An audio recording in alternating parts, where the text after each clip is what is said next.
Stroke என்ற மூளை தாக்கத்தால் பாதிக்கப்பட்ட நோயாளிகளின் மூளையின் ஆரோக்கியத்தை கணிப்பதற்காக கதை சொல்லும் கலையை பயன்படுத்த முடியும் என்பது ஆய்வில் தெரியவந்துள்ளது. ஒருவரின் கதை கேட்கும் திறன் எந்த அளவுக்கு மூளையில் தாக்கத்தை ஏற்படுத்துகிறது என்பதை இந்த தொகுப்பில் பார்க்கலாம்.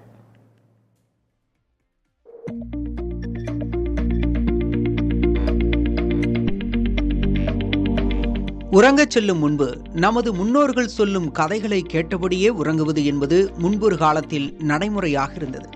கதை கேட்பது என்பது மூளைக்கு ஆரோக்கியமானது என்று பல ஆய்வுகள் நிரூபிக்கின்றன.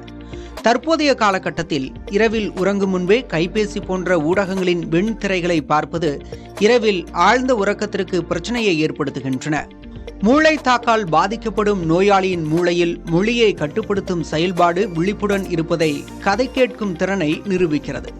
மூளை தாக்கல் பாதிக்கப்பட்ட நோயாளிகள் பேச்சாற்றலில் தடுமாற்றம் மற்றும் வார்த்தைகளை எவ்வாறு ஒன்று சேர்த்து பேசுகின்றனர் என்பது குறித்து ஆராய்வதற்கான கருவியாக கதை சொல்லும் கலையை ஸ்டான்ஃபோர்ட் பல்கலைக்கழகத்தின் உளவியல் ஆராய்ச்சியாளர்கள் உபயோகிக்கின்றனர்.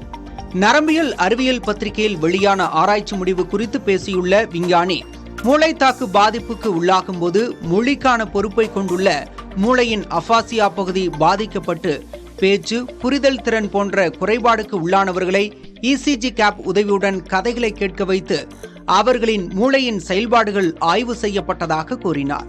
இந்த ஆய்வின் போது கதை சொல்லத் தொடங்கிய முதல் 80 மில்லி நொடிகளுக்கு பிறகு மூளை தாக்கால் பாதிக்கப்பட்ட நோயாளியின் மூளையில் பரவுதல் செயல்பாடு இருந்ததாக தெரியவந்துள்ளது.